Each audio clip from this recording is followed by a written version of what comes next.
Hello बच्चों, आज हम पढ़ेंगे वर्णोच्चारण स्थान। वर्णोच्चारण स्थान होता क्या है? वर्ण को जिस अंग की सहायता से मुंह के अंदर जिस स्थान से बोला जा रहा है उसे ही हम वर्णोच्चारण स्थान कहते हैं। जैसे यहाँ पर हम परिभाषा देख लेते हैं। वर्णों के उच्चारण करते समय जिस वर्ण को मुख के जिस अवयव की सहायता से बोला जाता है, मतलब किसी भी वर्ण को मुंह के अंदर जिस अंग से जिस जगह से आवाज आ रही है, जिस अंग की सहायता से बोला जा रहा है, उसे हम उस वर्ण का वर्णोच्चारण स्थान कहते हैं। जैसे कि स्थान दे रखा है यहाँ पर कंठ। कंठ क्या है? हमारे मुंह के अंदर एक कंठ एक अवयव है, मतलब मुंह के अंदर एक छोटा सा अंग है। ठीक है, तो यहाँ पर स्वर है अ और आ। स्पर्श व्यंजन, मतलब व्यंजन 25 होते हैं स्पर्श व्यंजन, उनमें से क ख ग घ ञ, मतलब क वर्ग पूरा, ये इसमें किससे बोला जा रहा है? ये कंठ से। और ह और एक विसर्ग, ये किससे बोला जा रहा है? कंठ से।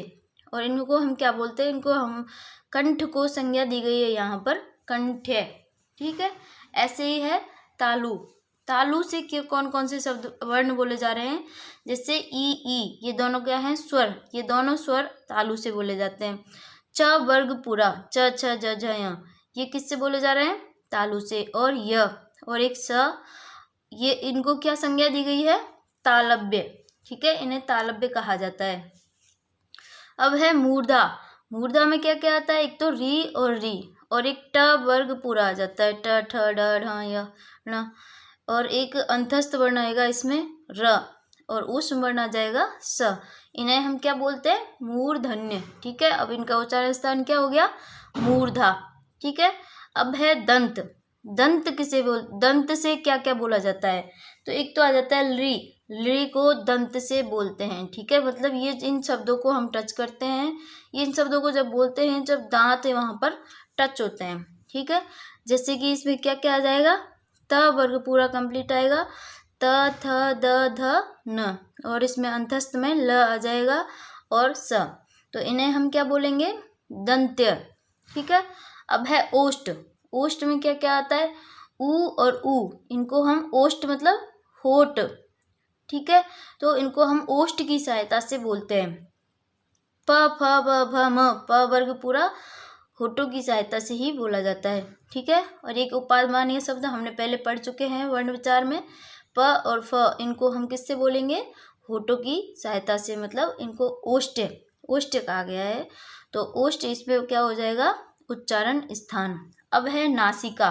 नासिका में क्या क्या आता है? यम गणनम, मतलब जो हमारे ये स्पर्श व्यंजन है, इनके जो लास्ट वाले हैं, इनको लास्ट वाले जो वर्ण हैं इनको हम नासिका की सहायता से भी बोलते हैं, और ये यहाँ पर इनके अंदर भी आते हैं। ठीक है, तो नासिका में ये 5 वर्ण आ जाएंगे, इन्हें बोलेंगे हम नासिक्य। ठीक है, इसके बाद है कंठ तालु। कंठ तालु में ए और ऐ, इनको बोला जाता है, इन्हें कंठ तालव्य कहा जाता है। कंठोष्ठ। अब कंठोष्ठ में क्या क्या आएगा? कंठोष्ठ में आएगा ओ और औ। ठीक है, ओ और औ को कंठ ओष्ठ, कंठ तालु, कंठ और तालु, कंठ ओष्ठ, कंठ और ओष्ठ, ओष्ठ मतलब होठ। तो कंठ और होठ की सहायता से जो शब्द बोले जाते हैं वो है ओ और औ, इन्हें कंठोष्ठ कहा जाता है।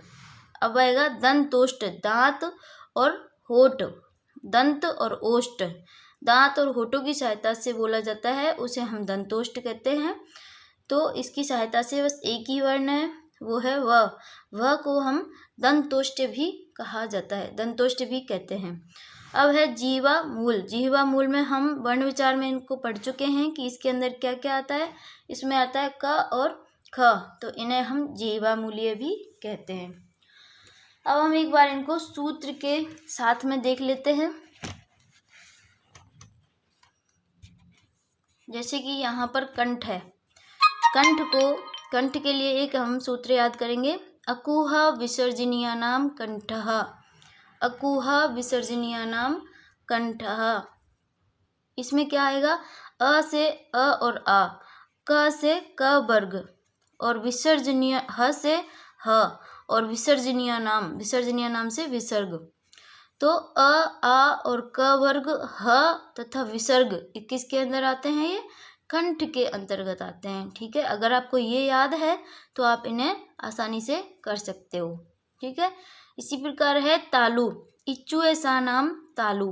तो इसमें क्या क्या आएगा? ई से ई, चू से च वर्ग पूरा कंप्लीट आ जाएगा, य से य आ जाएगा और स से स।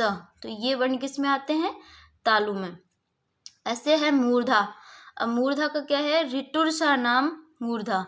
री से तो आ जाएगा री और टू से ट वर्ग कंप्लीट आ जाएगा और र से र आ जाएगा और न और स से ये स आ जाएगा। तो ये जो वर्ण हैं ये किसकी सहायता से बोले जाते हैं? मूर्धा की सहायता से। ठीक है, इसके बाद है दंत। दंत का क्या है? री तुलसा नाम दंतहा, री तुलसा नाम दंतहा। तो री, एक तो इसमें री आ गया, तू से त वर्ग कंप्लीट, ल से ल आ जाएगा और स से ये स आ जाएगा। तो ये वर्ण किसकी सहायता से बोले जा रहे हैं? दंत, दांत की सहायता से। अब है ओष्ठ। ओष्ठ होठ, उपू पद्मानिया नाम ओष्टऊ, ऊ से ऊ और पू से प वर्ग कंप्लीट और उपदमानीय नाम, उपदमानीय में जो हमने पढ़े थे वो है प और फ। ये सारे वर्ण बोले जाते हैं ओष्ठ, होठ की सहायता से। इसके बाद है नासिका। नासिका यम गणना नाम नासिका च। ठीक है, तो म ग न और अनुस्वार ये किसकी सहायता से बोले जा रहे हैं? नासिका। ठीक है, इसी प्रकार है कंठ तालु, कंठ और तालु। ए दैतो कंठ तालु। तो इसमें क्या है? ए और ऐ की मात्रा आ रही है ना इसमें, तो ए दैतो कंठ तालु। इसमें ए और ऐ आते कंठ तालु में। कंठोष्ठ, ओ दौतो कंठोष्टम। ओ और औ की मात्रा है यहाँ पर, तो ओ और औ किस में आएंगे? कंठोष्ठ में। दंतोष्ठ, बकारस्य दंतोष्ठम मतलब व बकारस्य मतलब व, तो व किस में आता है? दंतोष्ठ में। इसी प्रकार है जिह्वा मूल, जिह्वा मूल्यस्य जिह्वा मूलम। तो क और ख ये किस क्या है? जिह्वा का मूल मतलब जीभ जो होती है हमारी उसके मूल से ये बोले जाते हैं क और ख। इस प्रकार से ये हमारे वर्णोच्चारण स्थान हैं। अगर आपको ये याद है या अगर आपको ये अच्छे से याद हो जाएंगे तो आप इन्हें आसानी से कर सकते हो। ठीक है, आई होप कि आपको समझ में आया होगा।